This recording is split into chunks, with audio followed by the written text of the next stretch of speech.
તો સ્ક્રીન બધાને વિઝિબલ છે?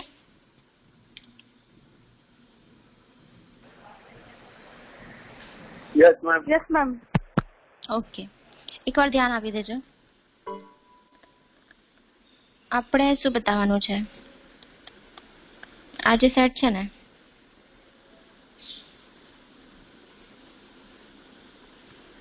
ઇનર પ્રોડક્ટ સ્પેસ એનો કોઈ સબસેટ. હવે આ સબસેટનો કોમ્પ્લિમેન્ટ ડિફાઇન કઈ રીતે થાય? તો વી માંથી એવા બધા વેક્ટર્સ ઉપાડવાના કે જેનો ઇનર પ્રોડક્ટ W ના બધા વેક્ટર સાથે 0 થતો હોય. This product equals to 0 for all W from this subset. Okay. આ રીતે ડિફાઇન થાય કોઈ બી ઇનર પ્રોડક્ટ સ્પેસના સબસેટનો ઓર્થોગોનલ કોમ્પ્લિમેન્ટ. ઓકે, હવે આપણે એમ બતાવવાનું છે કે આ જે છે એ સબસ્પેસ છે. મને પ્રિયંકાએ કરીને મોકલેલું, બટ પ્રિયંકાના થોડી લખવામાં ભૂલ થઈ હતી, એટલા માટે હું ડિસ્કસ કરવા માંગતી હતી. બાકી લાગે છે કોઈએ ટ્રાય બી નથી કર્યું. આવું ન કરો. જે બી કામ આપવામાં આવે એ તમે એટલીસ્ટ ટ્રાય કરવાનું તો રાખો. ના થતું હોય તો કંઈ નહીં, હું છું જ ને. પણ હું મારી ઈચ્છા એવી છે કે એટલીસ્ટ તમારા એન્ડથી તમે ટ્રાય કરેલું હોવું જોઈએ. ઓકે, તો સબસ્પેસ પ્રૂવ કરવાનું છે આ ડબલ્યુ કોમ્પ્લિમેન્ટને. તો સબસ્પેસ પ્રૂવ કરવા માટેનું આપણું ટ્રેડિશનલ વે, આમાંથી બે વેક્ટર ઉપાડવાના. ચલો હું લઉં W1 W2. શેમાંથી? જે સેટને તમારે સબસ્પેસ પ્રૂવ કરવાનું છે, ઓફકોર્સ એમાંથી જ વેક્ટર્સ લેવાના. હવે અહીંયા W નો કોઈ રોલ નથી, એ જવા દો, એ ભૂલી જાઓ. હવે તમે આ W કોમ્પ્લિમેન્ટ પર કોન્સન્ટ્રેટ કરો. એને તમારે સબસ્પેસ પ્રૂવ કરવાનું છે. માટે સબસ્પેસ પ્રૂવ કરવા માટે બે કન્ડિશન હોય છે. એક તો વેક્ટર એડિશન અને બીજું છે સ્કેલર મલ્ટિપ્લિકેશન. ઓકે, તો ફર્સ્ટ માટે વેક્ટર એડિશન ચેક કરવા માટે મેં આમાંથી બે વેક્ટર્સ લઈ લીધા. બરાબર. હવે મારે શું ચેક કરવું પડશે કે શું આ બંનેનો સમ બી પાછો આમાં મળશે તમને આની અંદર? જો આ સમ બી પાછો આની અંદર મળી જાય તો હું કહી શકું કે વેક્ટર એડિશન વાળી પ્રોપર્ટી સેટિસ્ફાય થાય છે. ઓકે, હવે તમે એમ વિચારો કે આ બિલોંગ્સ ટુ W કોમ્પ્લિમેન્ટ ક્યારે કહેવાય? આ કહેવા માટે તમારે શું બતાવવું પડે? તો W કોમ્પ્લિમેન્ટ વાળા સેટની અંદર કેવી એન્ટ્રીઝ છે? તો એવા બધા વેક્ટર્સ કે જેનો આ કેપિટલ W ના બધા વેક્ટર સાથેનો ડોટ પ્રોડક્ટ કેવો થતો હોય? 0. ઓકે, તો જો મારે આ બતાવવું હોય ને તો મારે શું બતાવવું પડે? W1 plus W2 comma V. આ V કોઈ બી વેક્ટર હશે, ક્યાંથી? W માંથી. સોરી, V નહીં, નોટેશન આપણે જે ઓલરેડી લીધા છે એવા જ વાપરીએ. W ના એલિમેન્ટ્સ માટે આપણે આવા સ્મોલ W વાપરી રહ્યા છીએ, એટલે હું એ જ નોટેશન યુઝ કરું. આ જે છે W1 plus W2 A belongs to orthogonal complement of W ક્યારે કહેવાય? તો જ્યારે આ વેક્ટરનો ઇનર પ્રોડક્ટ W ના બધા વેક્ટર સાથે શું મળતું હોય? 0. જો આવું થઈ જતું હોય તો ધેટ ઇમ્પ્લાઇઝ ધીસ. હું એવું ડિક્લેર કરી દઈશ.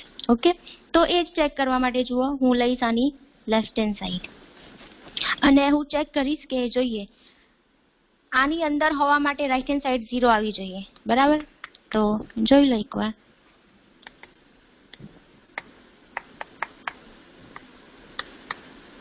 ઓકે, હવે જુઓ શું છે? Inner product of sum vector plus vector comma other vector. Okay, તો ઇનર પ્રોડક્ટની પેલી પ્રોપર્ટી તમે અપ્લાય કરો તો થાય શું? W1 W plus inner product of W2 W. Okay, હવે તમે જુઓ આ જે W1 અને W2 છે એ તમે ક્યાંથી લીધા છે? આ કોમ્પ્લિમેન્ટ વાળા સેટમાંથી. બરાબર, તો કેમ કે આ જે સેટ છે એ આની અંદર છે, તો એ આ સેટની તો ડેફિનેશન સેટિસ્ફાય કરતું જ હશે ને. મતલબ કે જો W1 આની અંદર હોય તો W1 નો W સાથેનો ઇનર પ્રોડક્ટ 0 જ મળવો જોઈએ, કેમ કે જે વેક્ટર્સ ઓલરેડી આની અંદર છે એ તો આ ડેફિનેશન ફોલો કરતા જ હશે. અને તમે સબસ્પેસ ચેક કરવા માટે તમે આની અંદરથી, આ સેટની અંદરથી તમે બે વેક્ટર્સ તમે ચૂઝ કર્યા છે. ઓકે, W1 અને W2. તો એની માટે તમને કોઈ બી ડાઉટ ન હોવો જોઈએ. આ W1 અને W2 એનો આ કેપિટલ W ના કોઈ બી વેક્ટર સાથેનો ડોટ પ્રોડક્ટ ઓલવેઝ 0 થશે. તો એ કોન્સેપ્ટ યુઝ કરીને આ જે છે 0 થઈ જાય ગેરંટી. સિમિલરલી તમે W2 બી આમાંથી જ લીધું છે કોમ્પ્લિમેન્ટમાંથી, તો એ બી 0 થઈ જાય. ઓકે, સો અલ્ટિમેટલી 0. તો જોઈ લો, આ તમારે બતાવવાનું હતું ને, આ તમે શું બતાવી દીધું? આનો મતલબ તમે એમ બતાવ્યો કે આ W1 પ્લસ W2 W આ બંનેનો ઇનર પ્રોડક્ટ તમને 0 મળે છે, રાઈટ? એટલે વેક્ટર એડિશન વાળી પ્રોપર્ટી સેટિસ્ફાઈડ. હવે જુઓ બીજી શું છે, સ્કેલર મલ્ટિપ્લિકેશન. તો સ્કેલર મલ્ટિપ્લિકેશન માટે શું કરીએ આપણે? એક વેક્ટર તમારે અહીંયાથી લઈ લેવાનો કોમ્પ્લિમેન્ટમાંથી અને એક સ્કેલર લઈ લો ફિલ્ડમાંથી, બરાબર? ઇમ્પ્લાઇઝ તમારે શું બતાવવાનું કે alpha into W1 belongs to this. આવું થવું જોઈએ. જો આ થતું હોય તો W કોમ્પ્લિમેન્ટ જે છે એ સ્કેલર મલ્ટિપ્લિકેશન વાળી પ્રોપર્ટી સેટિસ્ફાઈ કરે છે એવું કહેવાય. ઓકે, તો જુઓ આ થવા માટે શું થવું જોઈએ? કેમ કે W કોમ્પ્લિમેન્ટની પોતાની કન્ડિશન છે ભાઈ. તમે જુઓ આની અંદર એવા બધા જ વેક્ટર્સ આવશે કે જેનો W ના બધા વેક્ટર સાથે નો ઇનર પ્રોડક્ટ 0 થતું હોય. તો આ એક કન્ડિશન છે. W કોમ્પ્લિમેન્ટ સેટની અંદર કોઈ બી વેક્ટર પ્રેઝન્ટ હોવા માટેની આ કન્ડિશન છે. જો આ સેટિસ્ફાઈ કરે તો જ એ W માં ઇન છે એવું કહેવાય. ઓકે, એટલા માટે આપણે એ ચેક કરીએ છીએ. તો જુઓ આ W કોમ્પ્લિમેન્ટની અંદર હોવા માટે થવું શું જોઈએ? તો તમને ખબર છે કે સ્કેલર ઇન્ટુ વેક્ટર, તમને આન્સરમાં આ વેક્ટર જ મળવાનો છે. એટલે આ વેક્ટર નો W ના એની W from this set, W ના કોઈ બી વેક્ટર સાથે ડોટ પ્રોડક્ટ કેવો થતો હોવો જોઈએ? 0.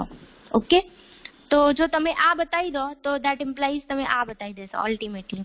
અને જો તમે આ બતાવી દેશો તો એનો મતલબ કે સ્કેલર મલ્ટિપ્લિકેશન બી સેટિસ્ફાઈડ. ઓકે, તો સેમ જેમ ઉપર ગયું વેક્ટર એડિશનમાં અને લેફ્ટ હેન્ડ સાઈડ તમે લઈ લો.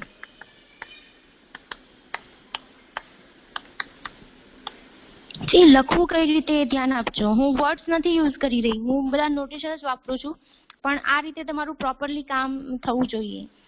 હું ડેફિનેશન બાય ડેફિનેશન હું આગળ વધી રહી છું. ઓકે, આયા જુઓ ઇનર પ્રોડક્ટની અંદર છે સ્કેલર ઇન્ટુ સમ વેક્ટર કોમા વેક્ટર. ઓકે, તો તમને ખબર છે કે તમે સ્કેલરને ઇનર પ્રોડક્ટની બહાર લઈ શકો. પ્રોપર્ટી છે એ પેલી ઇનર પ્રોડક્ટ થવા માટેની જે 4 પ્રોપર્ટી હતી ને એમાંની એક પ્રોપર્ટી છે આ, બરાબર? તો હું સ્કેલરને બહાર લઈ જઈ શકું. તો સ્કેલરને હું બહાર લઈ લઉં તો થશે શું? વધશે શું? આવું કંઈક વધશે. ઓકે, અને જે વધ્યું છે એની પર કોન્સન્ટ્રેટ કરો. Inner product of W1 with W. Okay, હવે W1 ક્યાંથી છે? કોમ્પ્લિમેન્ટમાંથી, બરાબર? W ક્યાંથી છે? આમાંથી. તો કેમ કે W1 કોમ્પ્લિમેન્ટમાંથી છે તો કોમ્પ્લિમેન્ટના વેક્ટર્સ જે છે એ ઓલવેઝ W ના વેક્ટર સાથે ઓર્થોગોનલ હોવાના માટે આ જે છે એ 0 જ થશે. એટલે આલ્ફા ઇન્ટુ 0, બરાબર? એટલે આ વસ્તુ 0 આવી ગયું, મતલબ કે રાઈટ હેન્ડ સાઈડ. તો તમે શું બતાવી દીધું? તમે આ વસ્તુ બતાવી દીધી કે જોઈ લો આ બંને વેક્ટરનો ડોટ પ્રોડક્ટ 0 મળે છે, માટે આ બંને ઓર્થોગોનલ છે, માટે આ જે વેક્ટર છે એ belongs to orthogonal complement of W ની અંદર હશે. ઓકે, તો સબસ્પેસ પ્રૂવ કરવા માટે તમારે આટલું કામ કરવાનું હતું.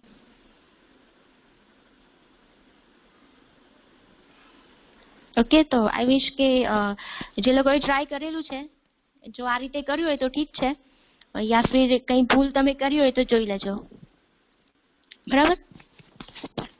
ઓકે, ચલો હવે આપણે યુનિટ 2 માં એક લાસ્ટ ટોપિક રહ્યો છે, એક ડેફિનેશન અને એક થિયોરમ છે જે આપણે આજે પતાવી લઈશું. તો આજે તમારું યુનિટ 2 કમ્પ્લીટ થઈ જશે. કાલથી આપણે બીજું પેપર સ્ટાર્ટ કરશું એનાલિસિસ વાળું, એનું યુનિટ 1 કરશું આપણે. સારું, ચલો તો પતાવી દઈએ ફટાફટ.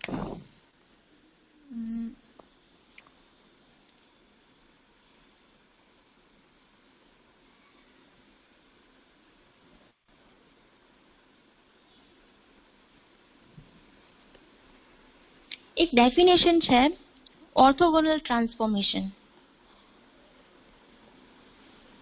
તમારા જે લાસ્ટ ટોપિક છે બધા ઓર્થોગોનલ ઉપર જ છે.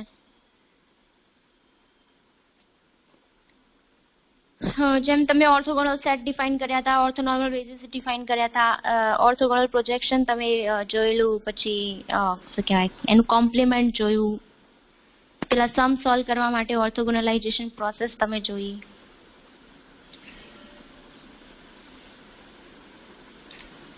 જો આની માટે એક બીજું બી રિઝલ્ટ છે કે તમે જો ઇનર પ્રોડક્ટ સ્પેસનો કોઈ સબસેટ લઈ રહ્યા છો ને, જો એ સબસેટ સબસ્પેસ હોય, સી થર્ડ વાળું રિઝલ્ટ જોજો. Let W be a vector subspace of V, then complement of complement equals to W. તમે ઓર્થોગોનલ કોમ્પ્લિમેન્ટ તો સમજી ગયા. હવે ઓર્થોગોનલ કોમ્પ્લિમેન્ટ વાળો જે સેટ મળે છે ને, એનો કોમ્પ્લિમેન્ટ પાછો ફાઇન્ડ કરું તો શું મળે? પાછું તમને W મળશે. જો અહીંયા ડેફિનેશન લખી છે, તમે જાતે શાંતિથી સમજવાનો ટ્રાય કરજો. હાલ મારે એમાં કંઈ ડિસ્કસ નથી કરવું. તો આજનો આપણો ટોપિક છે orthogonal transformation. Course linear transformation. Linear અલ્જબ્રામાં બધી વસ્તુ લિનિયર તો હોવાની જ, કહીએ કે ના કહીએ. ઓકે, તો ઓર્થોગોનલ ટ્રાન્સફોર્મેશન છે શું? તો ડેફિનેશન જોઈ લો, પછી હું તમને એક્ઝામ્પલ્સ આપીને સમજાવું કે late V be an inner product space. Okay, a linear transformation T from V to V is said to be orthogonal if this condition satisfies for all x and y from vectors inner product space V. See, તમે એક inner product space લઈ લો V, બરાબર, અને એની પર તમે એક function define કરો. ડોમેન કોડોમેન સેમ રાખવાના છે. એક ઇનર પ્રોડક્ટ સ્પેસ લઈ લો, ઓકે, અને એની પર એક ફંક્શન ડિફાઇન કરો from V to V. Of course linear function. ધ્યાનથી સમજજો. એક વેક્ટર, એક તમે ઇનર પ્રોડક્ટ સ્પેસ લઈ લીધું, રાઈટ, અને એ ઇનર પ્રોડક્ટ સ્પેસ ઉપર તમે એક ફંક્શન ડિફાઇન કરી રહ્યા છો from this inner product space to itself. Okay, તો T from V to V. અને ઓફકોર્સ જે તમે ફંક્શન ડિફાઇન કરો એ લિનિયર હોવું જોઈએ, રાઈટ. હવે આ જે લિનિયર ફંક્શન છે યા ફિર આ જે લિનિયર ટ્રાન્સફોર્મેશન છે એ ઓર્થોગોનલ ફંક્શન, ઓર્થોગોનલ મેપિંગ કે ઓર્થોગોનલ ટ્રાન્સફોર્મેશન છે એવું ક્યારે કહેવાય? ધ્યાનથી સમજજો. કોઈ બી લિનિયર મેપિંગ ઓર્થોગોનલ મેપિંગ છે એવું ક્યારે કહેવાય? આપણને સેટ ખબર પડી ગઈ છે, ધ્યાન આપજો. ઓર્થોગોનલ સેટ કોને કહેવાય એ આપણા મગજમાં ક્લિયર છે. પણ હવે ફંક્શન તમે લઈ લીધું, ટ્રાન્સફોર્મેશન તમે લઈ લીધું, ઓર્થોગોનલ ટ્રાન્સફોર્મેશન કોને કહેવાય? ઓકે, તો ડેફિનેશનમાં એક કન્ડિશન આપી હતી કે વેલ, કન્ડિશન તો કંઈક આવી આપી છે. એમાં છે ને નોટેશન આવા યુઝ કર્યા છે, TX. આનો મતલબ તમારે આ જ સમજવાનો, T of X. જનરલી આપણે આ રીતે લખતા હોઈએ ને, T of X, T of Y. Okay, તો ત્યાં તમને ઇઝી પડે, આપણે થિયરમ બી કરવાનું છે, તમને લખવામાં ઇઝી પડે એની માટે આની બદલે આ નોટેશન યુઝ કરી લીધું છે, આની બદલે આ નોટેશન યુઝ કરી લીધું છે. બટ સમજવાનો ટ્રાય કરજો, બંનેનો મિનિંગ સેમ છે. અહીંયા બ્રેકેટમાં X લખેલું છે અને અહીંયા એ લોકો સબસ્ક્રિપ્ટમાં X લખ્યું છે, સબસ્ક્રિપ્ટમાં Y લખ્યું છે. કન્ફ્યુઝ થવાની કોઈ જરૂર નથી. બંને જે છે એ સેમ વસ્તુ રિપ્રેઝેન્ટ કરે છે. ઓકે, તો જુઓ, સૌથી પહેલા હું ડોમેઇનમાંથી બે એન્ટ્રીઝ લઈ લઉં, બે વેક્ટર્સ લઈ લઉં, X, Y. ઓકે, આ બંનેની ઇમેજ મળશે ને. તમને ફંક્શન આપ્યું હશે તો કોઈ ફોર્મ્યુલા બી હશે. ઓફકોર્સ આપણે ડેફિનેશન કરી રહ્યા છીએ તો એમાં આપણે જનરલ વાત કરતા હોઈએ છીએ, એટલે તમને કોઈ પર્ટિક્યુલર ફોર્મ્યુલા ના આપી હોય, ઓફકોર્સ, રાઈટ. તો આમાંથી હું બે વેક્ટર લઈ લઉં, બરાબર, અને ઓફકોર્સ આની કંઈક ઇમેજ બી મળતી હશે જે તમે આ રીતે લખશો, T of X. હવે કેમ કે મેં તમને નોટેશન સાથે ઇન્ટ્રોડક્શન આપી દીધો છે એટલે હું આવા નોટેશન યુઝ કરું. આ થિયરમ પૂરતું યાદ રાખજો. ઓકે, અને છતાં બી જો તમને આ નોટેશન ન ગમતા હોય તો તમે તમારું પેલું જૂનું જ વાપરો, T of X ને T of Y, તમારી ઈચ્છા. ઓકે, આ ક્યાં મળશે? કોડોમેઇન. કોડોમેઇન બી તો સેમ જ છે. ઓકે, એટલે તમે ડોમેઇનમાંથી કોઈ બી વેક્ટર પિક કરશો, કોરસ્પોન્ડિંગ તમને એની ઇમેજ મળશે, જેને આપણે આ રીતે ડિનોટ કરી, T of X, T of Y. Okay, હવે આ જે ટ્રાન્સફોર્મેશન છે લિનિયર ટ્રાન્સફોર્મેશન એ ઓર્થોગોનલ ટ્રાન્સફોર્મેશન છે એવું ક્યારે કહેવાય? તો કન્ડિશન કંઈક આવી છે, inner product of tx and ty. તમને ખબર છે આઉટપુટમાં જે બી ડોમેઇન અને કોડોમેઇન બંને વેક્ટર સ્પેસ છે. તમે ડોમેઇનમાંથી કોઈ બી વેક્ટર પિક કરશો, તમને આઉટપુટમાં જે બી મળશે x y z એ હશે તો વેક્ટર જ. ઓકે, અને જોઈ લો આ બંને સેમ છે. જો v તરીકે હું r2 લઈ લઉં તો શું થશે? ટુ ટુપલ પર મેપ થશે. ઓકે, તો ધીસ ઇક્વલ્સ ટુ આવું કંઈક થવું જોઈએ. આને સમજવાનો ટ્રાય કરજો. આનો સિમ્પલ મિનિંગ શું થાય કે તમે v માંથી કોઈ બી બે વેક્ટર ઉપાડ્યા ને, એનો ઇનર પ્રોડક્ટ કોની બરાબર થતું હોવું જોઈએ? તો આની ઇમેજીસના ઇનર પ્રોડક્ટની બરાબર. સી, જો તમારું લિનિયર ટ્રાન્સફોર્મેશન યા ફિર લિનિયર ફંક્શન આ કન્ડિશન સેટિસ્ફાઈ કરતું હોય ને તો ઓર્થોગોનાલિટી મેન્ટેન થાય છે. હવે જનરલી આપણા મગજમાં ઓર્થોગોનલ મતલબ શું સેટ છે કે ઓર્થોગોનાલિટીની વાત ક્યારે થાય? બે વેક્ટર માટે, કે બે વેક્ટર ઓર્થોગોનલ છે કે નહીં, અને એની માટે આપણી પાસે થિયોરી છે કે પેલું ડોટ પ્રોડક્ટ 0 થતું આવવું જોઈએ, બરાબર. પણ અહીંયા તો ટ્રાન્સફોર્મેશન આવી ગયું. હવે ટ્રાન્સફોર્મેશન લિનિયર ફંક્શન કે લિનિયર ટ્રાન્સફોર્મેશનના સેન્સમાં ઓર્થોગોનાલિટી મતલબ શું? તો જુઓ,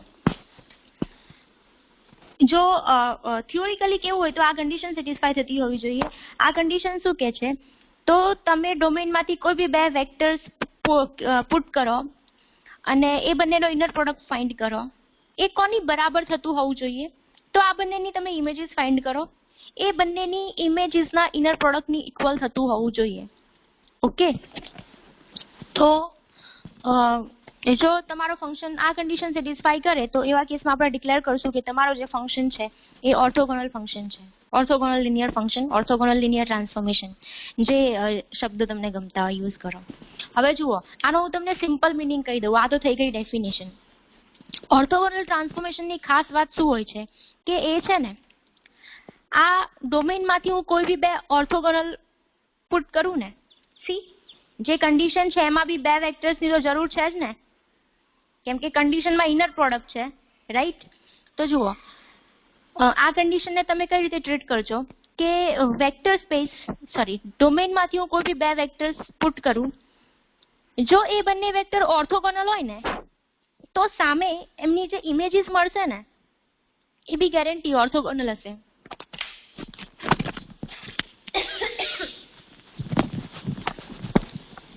મેં જે કીધું એ ફરીથી સાંભળજો. ડોમેઇનમાંથી હું કોઈ બી બે વેક્ટર્સ પુટ કરું, એની two vectors from domain. Okay, જો એ બંને વર્ડ ધ્યાનથી સાંભળજો, જો એ બંને વેક્ટર ઓર્થોગોનલ હશે તો, ના હોય તો કોઈ વાત નહીં ભાઈ. જો એ બંને વેક્ટર ઓર્થોગોનલ હોય ને તો એની તમે જે ઇમેજ ફાઇન્ડ કરશો એ બી ઓર્થોગોનલ હશે. ધેટ મીન્સ કે હું v માંથી બે વેક્ટર્સ લઉં, જો આ બંને વેક્ટર વચ્ચે આ રિલેશન હોય તો આની જે તમે ઇમેજીસ ફાઇન્ડ કરશો ને, x ની ઇમેજ tx અને y ની ઇમેજ ty, તો આ બંને બી ઓર્થોગોનલ હશે, ગેરંટી. અને આ ટાઈપની જે મેપિંગ હોય ને એને આપણે ઓર્થોગોનલ ટ્રાન્સફોર્મેશન કહીએ છીએ. મતલબ કે ઓર્થોગોનલ ટ્રાન્સફોર્મેશનની ખાસ વાત શું છે? તો એની ખાસ વાત એ છે કે એ ઓર્થોગોનલ વેક્ટર્સને ઓર્થોગોનલ વેક્ટર્સ પર જ મેપ કરે. એવું નહીં કે તમે અહીંયાથી બે વેક્ટર પુટ કરશો ને ડોમેઇનમાંથી તો આ વેક્ટર્સ અહીંયા ઓર્થોગોનલ હતા અને જ્યારે તમે એની ઇમેજીસ ફાઇન્ડ કરી બંનેની તો એમાં ઓર્થોગોનાલિટી જતી રહી. જો એવું થાય છે તો એ ઓર્થોગોનલ ટ્રાન્સફોર્મેશન ન કહેવાય. જો ઓર્થોગોનલ ટ્રાન્સફોર્મેશન હોય તો આ વસ્તુ સેટિસ્ફાય થાય જ.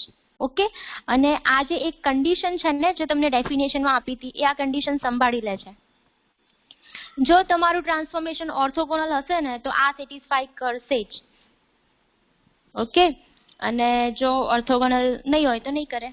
ઓકે, તો જુઓ આપણે થોડા એક્ઝામ્પલ્સ લઈએ, કેમ કે હું તમને દર વખતે R2 ના એક્ઝામ્પલ્સ લઈને સમજાવું છું, કેમ કે R2 સમજવું ઇઝી છે. તો આપણે જોઈએ એક બે એની કન્ડિશન તમે યાદ રાખજો.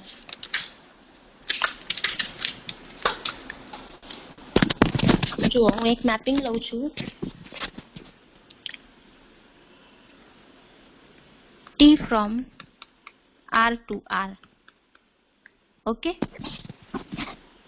અને હું ડિફાઇન કરું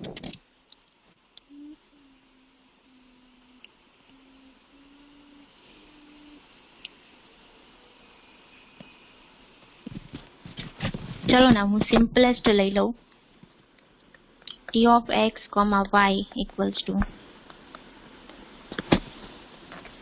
આઈડેન્ટિટી લિનિયર ટ્રાન્સફોર્મેશન. જે વેક્ટર લઈશ એનું એ જ તમને આઉટપુટમાં મળશે. ઓકે, હવે તમારે ચેક કરવું હોય કે આ જે ટ્રાન્સફોર્મેશન છે એને ઓર્થોગોનલ કહેવાય કે ન કહેવાય. તો આપણી કન્ડિશન આ છે, તમારી કન્ડિશન. ઓકે, આ વાળી જોઈ લઈએ કઈ રીતે જોવાનું. તો કન્ડિશન તમારી કંઈક આવી છે. કન્ડિશન ચેક કરવા માટે બે વેક્ટર જોઈશે. તો સૌથી પહેલા હું R2 માંથી બે વેક્ટર્સ લઈ લઉં, કંઈક આ ટાઈપના, x1 x2 y1 y2 belongs to R2. Okay, તો આ રીતે મેં બે વેક્ટર્સ લઈ લીધા. હવે તમારી જે કન્ડિશન છે એમાં લેફ્ટ હેન્ડ સાઈડ શું છે? ધારો કે આને u કહું, આને v કહું, તો શું થતું હોવું જોઈએ? તો inner product of t of u, t of v equals to શું થવું જોઈએ? Inner product of u, v. u અને v શું છે? u મતલબ આ x1 x2 y1 y2. Okay, યાદ રાખજો. હવે ઉપર આવું. t of u મતલબ શું? t of u મતલબ આ t of x1 x2 અને t of v મતલબ શું? v મતલબ આ y1 y2. નોટેશનમાં બિલકુલ બી કન્ફ્યુઝ ન થતા. ક્યાંય ખબર ન પડતી હોય તો પૂછી લેજો. ઓકે, હવે જુઓ ફંક્શનની ડેફિનેશન વાપરો. ફંક્શનની ડેફિનેશન કેવી છે? અહીંયા જે વેક્ટર લઉં એને એ જ વેક્ટર પર એ મેપ કરે છે, બરાબર? એ ટુ ટુપલ પર મેપ થાય છે, કશો ચેન્જ નથી આવતો. ઓકે, તો ડેફિનેશન વાપરું તો એ પ્રમાણે અહીંયા જે વેક્ટર હોય એઝ ઇટ ઇઝ પાછો આવે. ઓકે, તો એનો મતલબ કે this equals to this. Okay, similarly અહીંયા t of y1 y2 તમારા ફંક્શનની જે ડેફિનેશન તમને જે ફોર્મ્યુલા આપી છે એ ફોર્મ્યુલા વાપરું છું એ પ્રમાણે અહીંયા જે વેક્ટર હોય એનો એ જ પાછો આવે. ઓકે, તો જોઈ લો પેલી કન્ડિશન સેટિસ્ફાઈ થઈ ગઈ. જો આ ઇક્વલ્સ ટુ આ હોય ને આ ઇક્વલ્સ ટુ આ હોય તો એના પરથી આ અને પછી આ, એટલે ઇન શોર્ટ પેલી જે ઓર્થોગોનાલિટી વાળી કન્ડિશન છે ને એ સેટિસ્ફાઈ થાય છે. ઓકે, હજી એક જુઓ. સેટિસ્ફાઈ થાય છે માટે એવું કહી શકાય કે આ જે ફંક્શન છે ને જે આ ફોર્મ્યુલા વડે ડિફાઇન થાય છે એ ઓર્થોગોનલ ટ્રાન્સફોર્મેશન છે. લિનિયર તો હતું જ, એક્સ વાય ની પાવર 1 દેખાય, કોઈ કોન્સ્ટન્ટ એડ ના કરેલો હોય તો કોઈ શંકા નહીં કરવાની. ચલો હવે તમે મને આ ચેક કરીને બતાવો ક્વિકલી. R2 ટુ R2 જ લઉં છું. કોઈનું માઇક ઓન છે? બંધ કરી દો.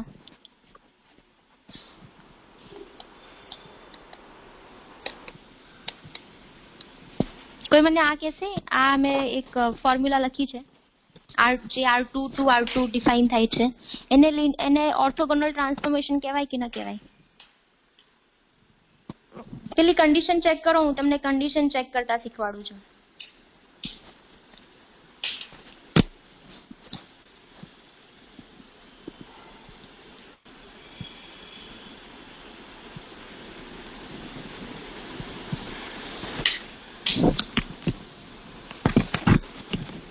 મને ફોટો મોકલો તો ચેક કરીને.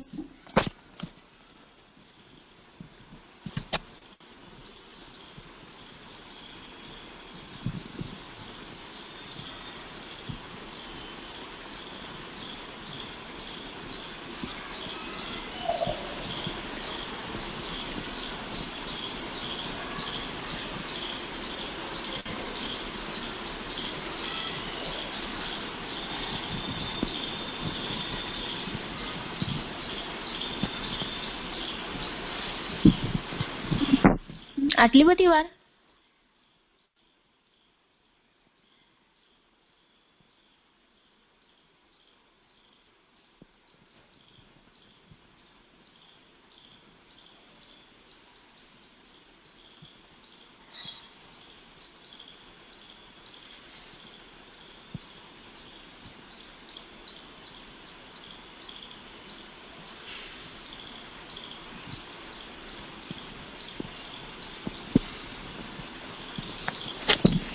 हेलो,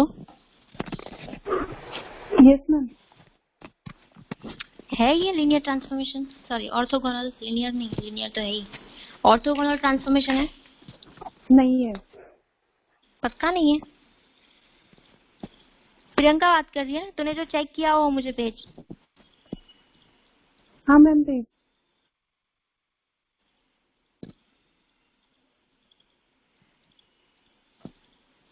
સેમ તમે જેમ ઉપર યુ અને વી લીધા હતા, કેમ કે તમે R2 માં વાત કરી રહ્યા છો ને, R2 ના ડોમેઇન ના વેક્ટર કેવા હોય? 2 ટુપલ વાળા હોય, માટે હું 2 ટુપલ લઉં છું. તો T ઓફ, સોરી આની LHS લઈ લો. LHS માં શું આવશે?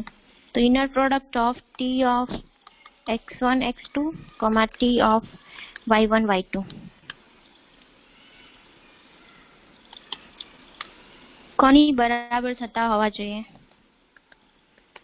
તો inner product of T of, sorry T નહીં આવે હવે, x1 x2, જે તમારી કન્ડિશન છે એ પ્રમાણે આવું કંઈક થતું હોવું જોઈએ.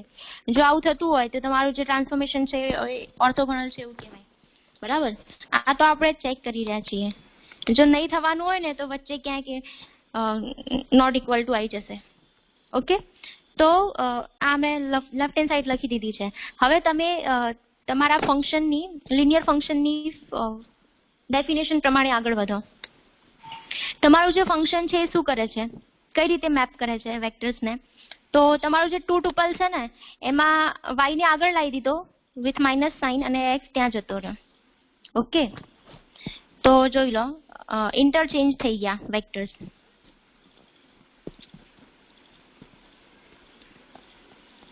ઓકે, તો એ પ્રમાણે શું થશે? જે સેકન્ડ કોઓર્ડિનેટ છે એ આવી જશે ફર્સ્ટ પોઝિશન પર with minus sign, first coordinate. ભાઈ ફોર્મ્યુલા વાપર્યો, તમારું ફંક્શન એ રીતે ડિફાઇન કરીને આપ્યું છે. મેં મારા ઘરનું કશું નથી કર્યું. અને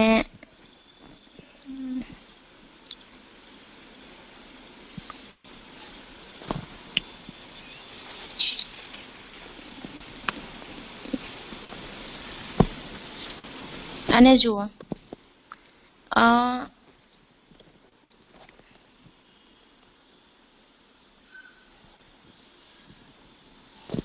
અહીંયા શું આવશે?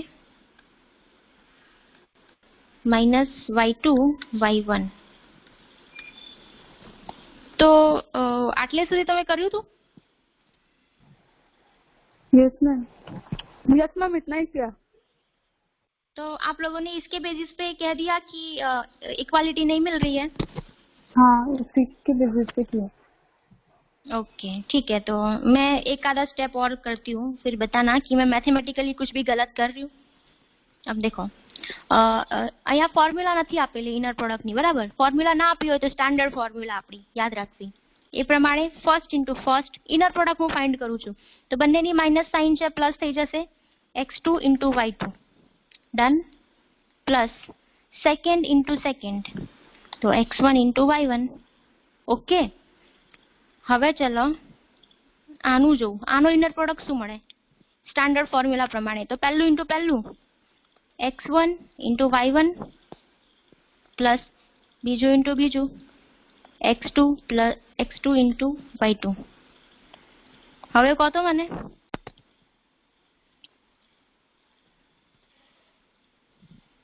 હવે મને કહો, આ ક્વોન્ટિટી અને આ ક્વોન્ટિટી ઇક્વલ કહેવાય કે ન કહેવાય? x1 x2 ये तो બધા रियल नंबर इक्वल है। इक्वल है ना? मतलब कि यहाँ से नहीं लग रहा था, लेकिन हमने एक स्टेप और किया तो पता चल गया कि इक्वल है. ठीक है, अब मैंने यहाँ पे क्यों नहीं किया था ऊपर वाले पे? क्योंकि ऊपर वाले पे मुझे डायरेक्टली मिल जा रहा था, वो आइडेंटिटी फंक्शन था ना. यहाँ पे मैं जो वेक्टर लूंगी आउटपुट में मुझे वही वेक्टर मिल जा रहा है. ठीक है, तो यहाँ पे सीन कैसा हुआ कि इसकी जो इमेज है ना, मुझे ये यही ऑर्डर में मिल जा रही है x1, x2, और इसकी इमेज भी वही ऑर्डर में है y1, y2. तो मुझे वो एक्स्ट्रा स्टेप करने की जरूरत ही नहीं पड़ी. जब डायरेक्ट ही आ रहा है, सेम टू सेम वेक्टर्स आ रहे हैं जो चाहिए, और पोजीशनिंग भी सेम है कि x1 फर्स्ट प्लेस पर ही है, x2 फर्स्ट प्लेस पर ही है. ऐसा ये वाले एग्जाम्पल में हुआ, इसलिए मैंने वो स्टेप नहीं किया। लेकिन यहाँ पे कुछ अलग आया, ऐसे देख के लगा कि यहाँ पे देखो पोजीशन अलग है, मेरे को तो पहले x1 चाहिए फिर x2 चाहिए और साइन भी प्लस चाहिए, लेकिन यहाँ पे कुछ अलग था, ये -x2 है और x1 यहाँ पे है। तो ऐसा हो ना तो आप लोग एक स्टेप और कर लिया करो, देख लो, हो सकता है कि ऐसा कोई जादू हो जाए। ठीक है, तो अभी सब अग्री कर रहे हैं कि ये जो लीनियर ट्रांसफॉर्मेशन है जो इस तरह से डिफाइन हो रहा है वो ऑर्थोगोनल है। ठीक है, चलो एक लास्ट हम ट्राई कर लेते हैं, फिर हम थ्योरम करेंगे। t of x, y equals to y, x। હવે ચલો ક્વિકલી મને ચેક કરીને કહો આને ઓર્થોગોનલ કહેવાય કે ન કહેવાય? मैम है ऑर्थोगोनल। पक्का? हाँ पक्का। ट्राई कर एक बार। ऑर्थोगोनल होने के लिए एक कंडीशन है, जो कंडीशन सेटिस्फाई होना चाहिए।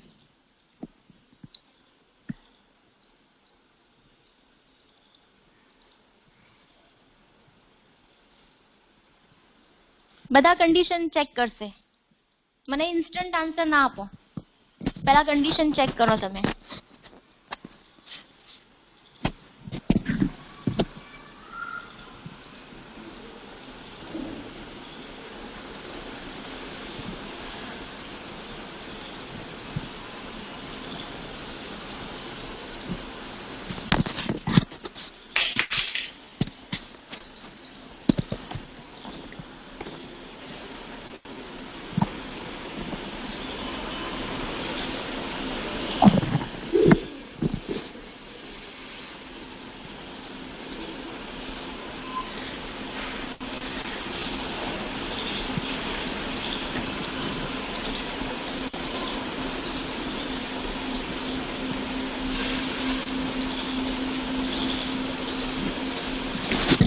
કર્યું કોઈએ?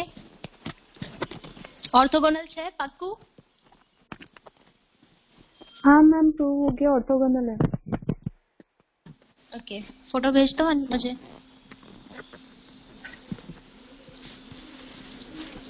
चलो अब साथ में करते हैं।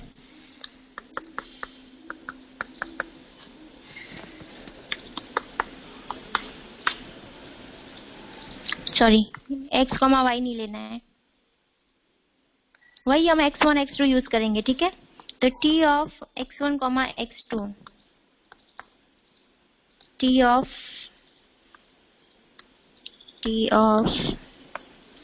y1, y2।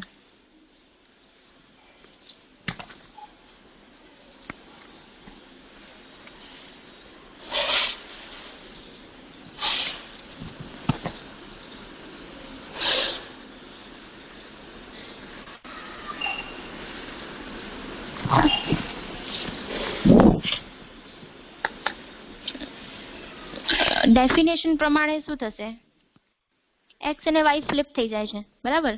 તો એ પ્રમાણે x2 x1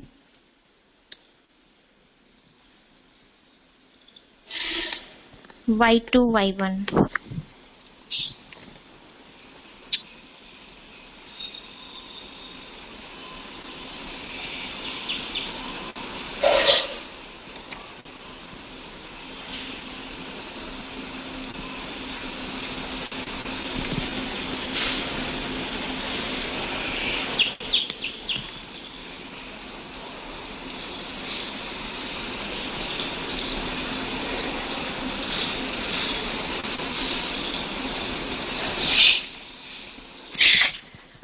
ઓકે,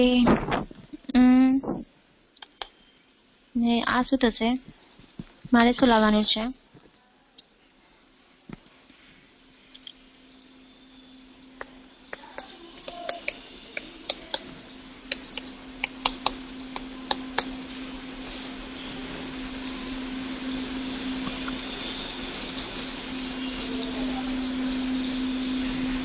ઓકે, તો આ થઈ જાય છે। એકચ્યુઅલી મેં એવો એક્ઝામ્પલ વિચાર્યો હતો કે જે ના થતું હોય, એટલા માટે હું થોડો ટાઈમ લઈ રહી છું। ડેફિનેશન તો પ્રોપર વાપરી છે કે ફ્લિપ થાય છે, ઇન્ટરચેન્જ, અને આ પ્રમાણે જો ઇનર પ્રોડક્ટ કરું તો x2 into y2 plus x1 into y1 અને હું આનું કરીશ તો એ બી સેમ જ આવશે. ઓકે ઓકે, એટલે આ છે લિનિયર ટ્રાન્સફોર્મેશન છે, સોરી ઓર્થોગોનલ છે. ઓકે, આવું કંઈક ચેક કરો તો.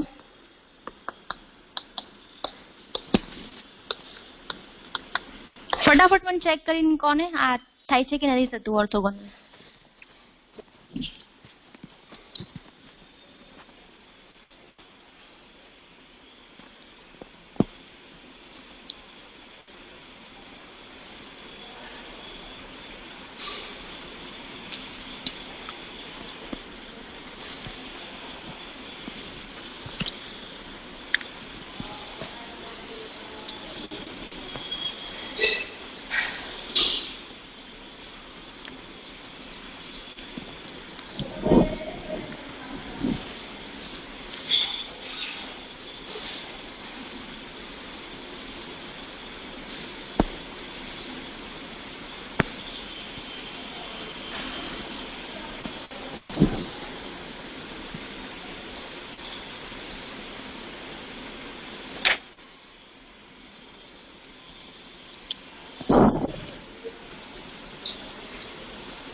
આ થશે ઓર્થોગોનલ?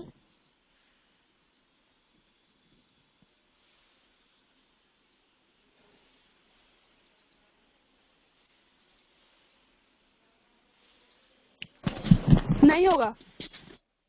नहीं हो रहा ना, कंडीशन ब्रेक हो रही है. ઠીક છે, તો આ જોઈ લેજો.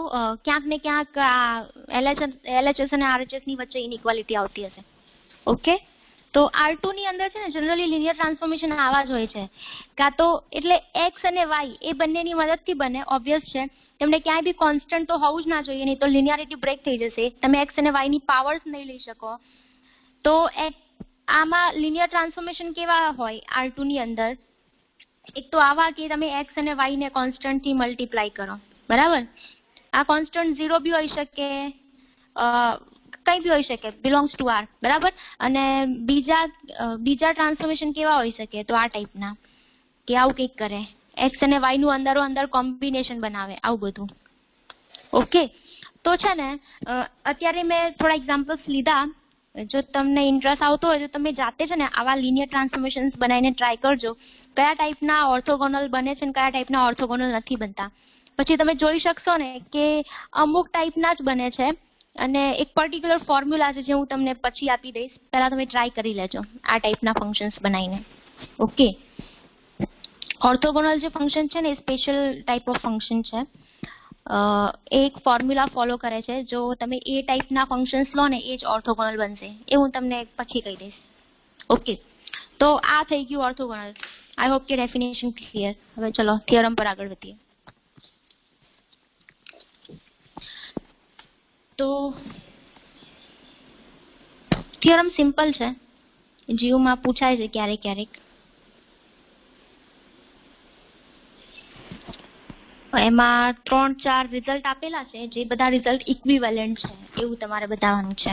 તો જુઓ, આ છે થિયરમ, લાસ્ટ થિયરમ છે તમારા યુનિટ 2 નો. એક મેપિંગ લઈ લીધી. Let T from V to V be linear. The following are equivalent. નીચે તમને 1 2 3 કરીને કંઈક આપેલું છે રિઝલ્ટ. અને થિયરમ એવું કહે છે કે જો તમે કોઈ બી લિનિયર મેપિંગ લઈ લો ને તો એની માટે નીચે જે આ 3 રિઝલ્ટ આપેલા છે એ ઇક્વિવેલન્ટ છે. ઇક્વિવેલન્ટ તો મતલબ શું થાય કે જો પહેલું ટ્રુ હોય ને તો દેટ ઇમ્પ્લાઇઝ સેકન્ડ, અને જો સેકન્ડ હોય તો દેટ ઇમ્પ્લાઇઝ થર્ડ. તો જુઓ, 1 by 1 આપણે રીડ કરી લઈએ. તમે કોઈ બી લિનિયર મેપિંગ લઈ લો, જો એ લિનિયર મેપિંગ ઓર્થોગોનલ હોય, C T is linear. Okay, પહેલી વસ્તુ કે જે ઓર્થોગોનલ મેપિંગ જે લિનિયર ટ્રાન્સફોર્મેશન્સ હોય ને, તો જુઓ, જો એ લિનિયર ટ્રાન્સફોર્મેશન ઓર્થોગોનલ હોય તો શું થાય? તો C norm of Tx equals to norm of x. જો તમારું લિનિયર ટ્રાન્સફોર્મેશન ઓર્થોગોનલ હોય તો શું થાય? 1 implies 2 વાળો કેસ છે. 1 implies 2. આ ત્રણે ત્રણ સ્ટેટમેન્ટ ઇક્વિવેલન્ટ છે એવું બતાવવાનું છે તમારે.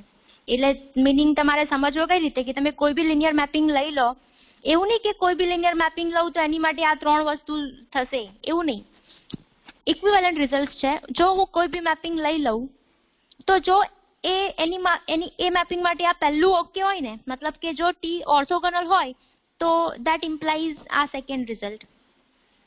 સેકન્ડ રિઝલ્ટ શું કહે છે કે ઓર્થોગોનલ મેપિંગ માટે કોઈ બી વેક્ટર તમે પિક કરો, એ વેક્ટરનો નોર્મ કોની ઇક્વલ થાય તો એ વેક્ટરની ઇમેજના નોર્મની બરાબર. ઓકે, આ એક્સ વેક્ટર છે અને ટી ઓફ એક્સ શું કહેવાય, એક્સ ની ઇમેજ કહેવાય. ઓકે, તો એક્સ નો નોર્મ અને એની ઇમેજ નો નોર્મ બંને સેમ આવશે. ક્યારે? જ્યારે તમારી જે મેપિંગ છે ઓર્થોગોનલ હશે ત્યારે.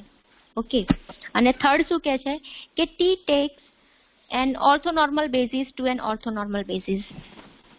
ઓકે, જો તમારી આ મેપિંગ થી ઓર્થોગોનલ હોય તો છે ને એ વી ના ઓર્થોનોર્મલ બેઝિસ ને સામે ઓર્થોનોર્મલ બેઝિસ પર જ મેપ કરે.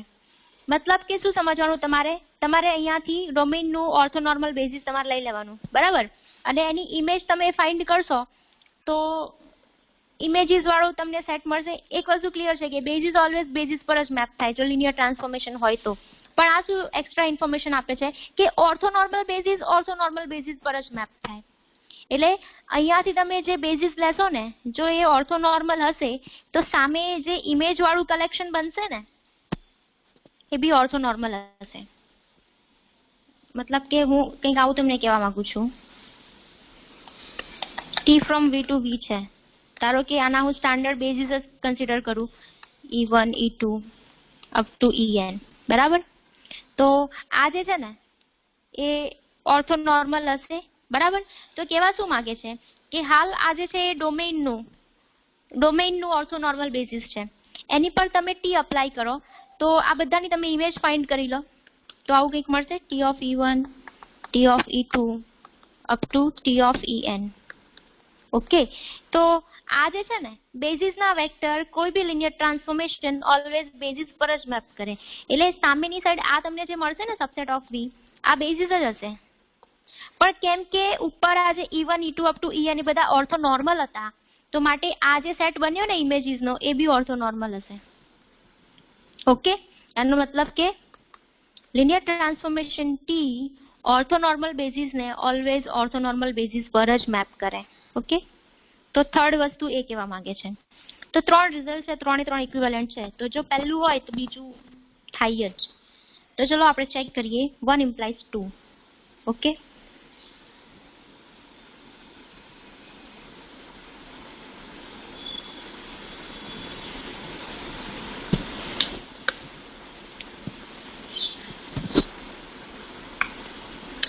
તો જુઓ ફર્સ્ટ વાળું, જો ટી ઓર્થોગોનલ હોય તો આપણે આ અઝ્યુમ કરશું કે ટી ઓર્થોગોનલ છે અને સેકન્ડ વાળું રિઝલ્ટ આપણે લાવવાનો ટ્રાય કરીશું 1 ઇમ્પ્લાઇઝ 2 માં. ઓકે, તો જુઓ જે અઝ્યુમ કરો છો એમાં ટી ઓર્થોગોનલ છે એટલે ઓર્થોગોનાલિટીની ડેફિનેશન લગાવજો અને જે પ્રૂવ કરવાનું છે એમાં કંઈક નોર્મ રિલેટેડ છે. તો જુઓ, if T is orthogonal that implies inner product of tx ty equals to inner product of x and y. Okay, આ વસ્તુ ઓકે છે, ઓર્થોગોનાલિટીની કન્ડિશન અપ્લાય કરી. હવે જુઓ, ટુ પ્રૂવ રિઝલ્ટ 2, સેકન્ડ વાળું પ્રૂવ કરવા માટે શું કર્યું કે જુઓ આપણે જે અઝ્યુમ કર્યું છે એમાં બે અલગ વેક્ટર છે x અને y, બરાબર, અને જે લાવવાનું છે એમાં એક જ વેક્ટર છે x. એમાં એ બતાવવા માટે એક જ વેક્ટરની જરૂર છે અને મારી પાસે બે છે. જનરલ રિઝલ્ટ છે. આ x અને y છે શું ખબર નથી, સેમ બી હોઈ શકે ડિફરન્ટ બી હોઈ શકે. ઓકે, હવે કેમ કે મારે પર્ટિક્યુલરલી આ સેકન્ડ રિઝલ્ટ પ્રૂવ કરવું છે તો એ કેસ માટે હું શું કરું કે હું x અને y સેમ લઈ લઉં. Okay, so take tx equals to ty યા ફિર tx ty ન લખવું હોય તો take x equals to y, બરાબર. તમે જે પેલા બે વેક્ટર લીધા છે તમે સેમ લઈ લો એટલે અલ્ટિમેટલી આ સેમ થઈ જશે, સેમ વસ્તુ છે. ઓકે, તો two prove second result take this અને પછી આ ઇક્વાલિટી લઈને આની અંદર જે તમારી પાસે વેલ નોન છે રિઝલ્ટ એની અંદર પુટ કરી દો તો શું થઈ જશે, આ થઈ જશે આ tx, tx અને x ડોટ x, રાઈટ. અને આનો મિનિંગ તો શું થઈ જાય, વેક્ટરનો એ જ વેક્ટર સાથેનો ઇનર પ્રોડક્ટ નોર્મનો સ્ક્વેર આપે એ વેક્ટરના નોર્મનો સ્ક્વેર, એટલે left hand side clear. Similarly right hand side x dot x એટલે નોર્મ ઓફ x સ્ક્વેર થઈ જશે. ઓકે, બંને સાઈડ તમે સ્ક્વેર રૂટ લઈ લો એટલે મળી ગયું સેકન્ડ વાળું રિઝલ્ટ કે norm of tx equals to norm of y for every x belongs to y. Second follows. આ ક્લિયર? હા કે ના કહી દો? Yes. Yes, ma'am. ઓકે. તો મેપિંગ જો તમારી ઓર્થોગોનલ હોય તો વેક્ટરનો નોર્મ અને એની ઇમેજનો નોર્મ બંને સેમ થશે. ઓકે, હવે ઉલટું ઇક્વિવેલન્ટ રિઝલ્ટ છે ને એમાં ચેઇન બને. જો પહેલું હોય ને તો દેટ ઇમ્પ્લાઇઝ સેકન્ડ, અને ઉલટું બી રિવર્સ બી ટ્રુ હોય. ઇક્વિવેલન્ટ રિઝલ્ટ જ્યારે બી કીધું હોય, જેમ 1 ઇમ્પ્લાઇઝ 2 થાય એમ 2 ઇમ્પ્લાઇઝ 1 બી થાય, મતલબ 2 ડિરેક્શન વાળું રિઝલ્ટ છે. ઓકે, તો સેકન્ડમાં શું લીધું છે? 2 ઇમ્પ્લાઇઝ 1 તમારે બતાવવાનું છે. રિઝલ્ટ તમે જોઈ લો. હવે તમારે બતાવવાનું છે કે જો સેકન્ડ વાળું રિઝલ્ટ ઓકે હોય તો દેટ ઇમ્પ્લાઇઝ ફર્સ્ટ. તો સેકન્ડમાં શું છે? સેકન્ડમાં નોર્મ વિશે ઇન્ફો આપી હતી. હમણાં જે આપણે કામ કર્યું ને એમાં આપણે ડિરેક્શન ઉલટાવી દીધી. પહેલા આપણે 1 to 2 પ્રૂવ કર્યું, હવે 2 અઝ્યુમ કરવાનું અને 1 તમારે પ્રૂવ કરવાનું. તો જુઓ, જે અઝ્યુમ કર્યું છે એમાં કંઈક આવું છે કે હું કોઈ બી વેક્ટર લઈ લઉં ડોમેઇનમાંથી, એ વેક્ટરનો નોર્મ ઇક્વલ્સ ટુ કોને ઇક્વલ થશે? એ વેક્ટરના ઇમેજની નોર્મને બરાબર. અને તમારે શું પ્રૂવ કરવાનું?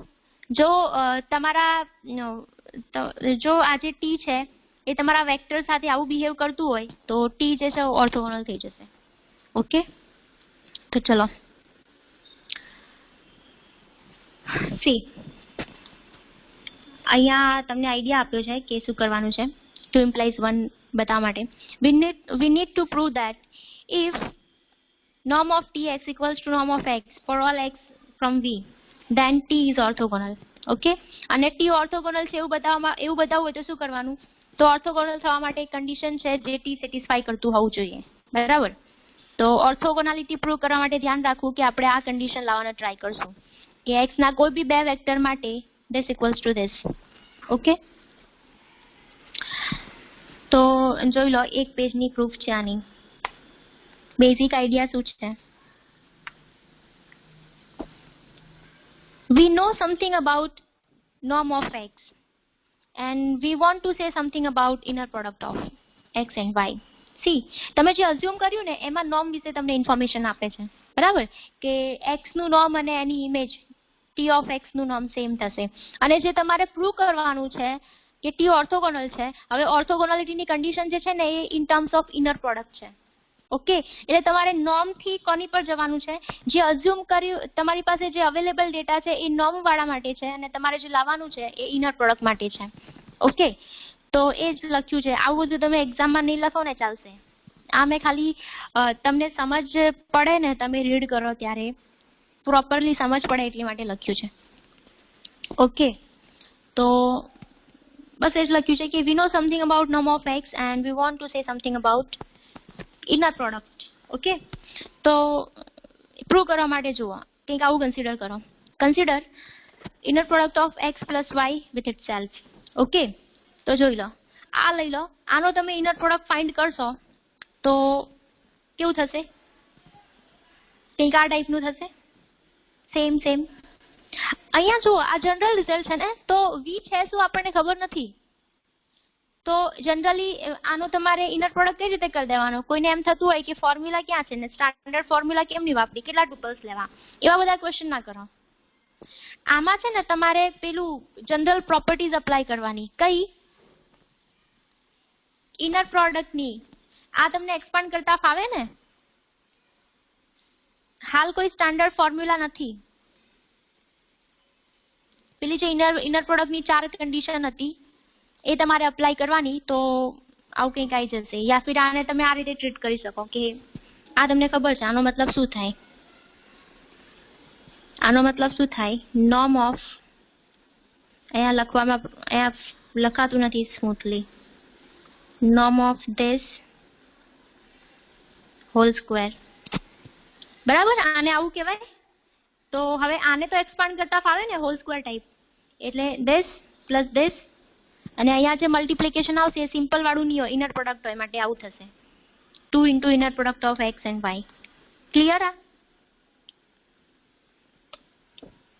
એટલે કોઈ કન્ફ્યુઝ ન થતા કે અહીંયા ક્યાં ફોર્મ્યુલા આપી છે. તો ભાઈ આ જનરલ રિઝલ્ટ છે. જનરલ રિઝલ્ટમાં તમને અહીંયા તો તમને ખબર બી નહીં પડે, એ બી નહીં ખબર પડે કે વી કયો ઇનર પ્રોડક્ટ સ્પેસ છે. એમાં તો ખાલી નોટેશન વાપર્યું હોય, અને વી તો કંઈ બી હોઈ શકે, કોઈ બી ઇનર પ્રોડક્ટ સ્પેસ.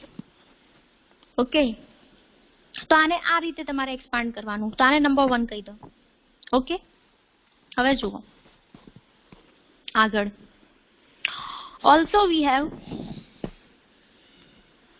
હવે આના ઇમેજીસની આપણે વાત કરીએ. આ તો તમે શું કર્યું, વેક્ટર લીધો તો x પ્લસ વાય નો એની સાથે જ. હવે એની ઇમેજીસ તમે કન્સિડર કરો તો ઇમેજીસ વાળું કંઈક આવું બનશે, t of x plus Y, t of x plus Y. Okay, હવે જોઈએ કે આ આપણને શું રિઝલ્ટ આપે છે. પછી આપણે કમ્બાઈન કરી દઈશું. જનરલી મારે શું બતાવવું પડે, મારે બતાવવાનું તો આ છે, આ વાળું કે tx ty equals to x y. Okay, dot પ્રોડક્ટના સેન્સમાં. તો જુઓ, આ લઈ લો, આને આ રીતે લખી શકાય, આને આ રીતે. આ તમે કેમ કે લિનિયર છે, ટી લિનિયર છે, તો તમે બ્રેકેટ ઓપન કરી શકો, t of x plus t of y કરી શકો. ઓકે, અને આપણે નોટેશન ચેન્જ કરી દીધા છે. નોટેશન આપણે આવા લીધેલા છે, સબસ્ક્રિપ્ટમાં x અને y લખી રહ્યા છીએ. તો આ સમજી શકાય એવું છે. બરાબર? આનો મતલબ શું થાય કે norm of x plus y નો હોલ સ્ક્વેર. હમણાં તમને કીધું એ જ, this equals to this. Right? હવે આને તમે એક્સપાન્ડ કરી દો, તો એક્સપાન્ડ કરશો તો ઉપર જેમ કર્યું એ જ રીતે કંઈક આવું તમને મળશે. બરાબર ને? અને આમાં હવે તમે હાઇપોથેસિસ યુઝ કરો. હાઇપોથેસિસ મતલબ તમે જે વસ્તુ અઝ્યુમ કરી છે ને એ વાળી. શું અઝ્યુમ કર્યું છે કે norm of x equals two norm of t of x. Okay, તો જો હું એ યુઝ કરું તો આની અંદર tx ની જગ્યા પર નોર્મ ઓફ x લખાય. સેમ અહીંયા નોર્મ ઓફ ty ની જગ્યા પર નોર્મ ઓફ y લખાય. અને આ norm of x plus norm of t of x plus y equals to norm of x plus y લખાય. શું યુઝ કર્યું? તમે જે વસ્તુ અઝ્યુમ કરી છે એ જ. તમે સેકન્ડ વાળું રિઝલ્ટ અઝ્યુમ કર્યું છે કે વેક્ટરનો નોર્મ અને એની ઇમેજનો નોર્મ સેમ થશે. તો બસ આ ત્રણ વેક્ટર્સ માટે આપણે અપ્લાય કરી દઈએ અને ઉપરવાળા રિઝલ્ટમાં ચિપકાઈ દઈએ. તો જુઓ એ પ્રમાણે શું થશે. આ જે છે t of x plus y, એની જગ્યા પર હું શું લખી શકીશ, આ norm of x plus y. તો આની જગ્યા પર લખી દીધું આ. હાઇપોથેસિસ યુઝ કર્યું છે. ઓકે, પછી અહીંયા નોર્મ ઓફ tx સ્ક્વેર, એની જગ્યા પર શું લખી શકાય, નોર્મ ઓફ x, એટલે આ લખી દીધું. પછી આની જગ્યા પર આ લખી શકાય અને આ એઝ ઇટ ઇઝ. સો આ બધું કર્યા પછી અલ્ટિમેટલી તમને મળ્યું આ 2. ઓકે, 1 અને 2 ને કમ્બાઈન કરો તો જો લેફ્ટ હેન્ડ સાઈડ સેમ છે 1 અને 2 માં. આ norm of x plus y નો whole square, norm of x plus y નો હોલ સ્ક્વેર. ઓકે, તો કમ્પેર કરો તો તમે જોઈ શકશો કે આ પહેલું ઉડી ગયું, બીજું ઉડી ગયું. અહીંયાથી 2 બી કેન્સલ થઈ ગયા. તો વધ્યું શું, inner product of x y equals to inner product of t of x ty.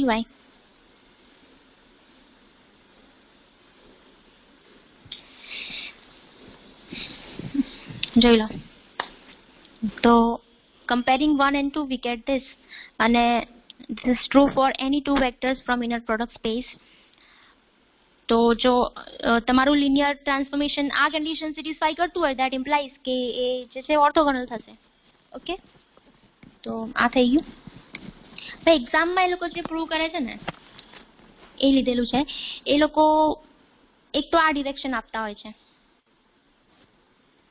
આ બંને ફર્સ્ટ ઇમ્પ્લાઇઝ 2 અને 2 ઇમ્પ્લાઇઝ 1 એવું તમને લખીને નહીં આપે. કાં તો ઇક્વિવેલન્ટ વર્ડ યુઝ કરશે, નહીં તો કહી દેશે કે ઇફ એન્ડ ઓનલી ઇફ. એવું કહી દે કે late t from v to v be a linear transformation if t is orthogonal, t is orthogonal if and only if norm of t of x equals to norm of x. હવે if and only if કીધું હોય તો પછી તમારે બંને direction જોવા પડે. 1 implies 2 અને 2 implies 1 બંને તમારે બતાવવું પડે. ઓકે, હવે બીજી કઈ રીતે એ લોકો પૂછે છે તો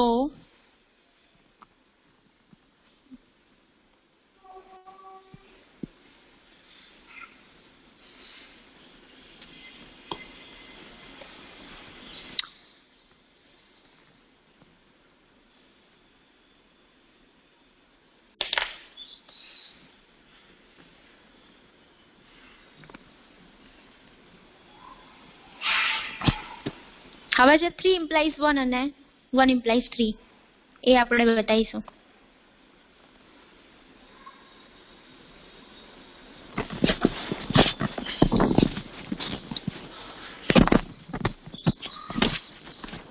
તો એમાં તમે જોઈ લો 3 ઇમ્પ્લાઇઝ 1 મતલબ 3 શું છે?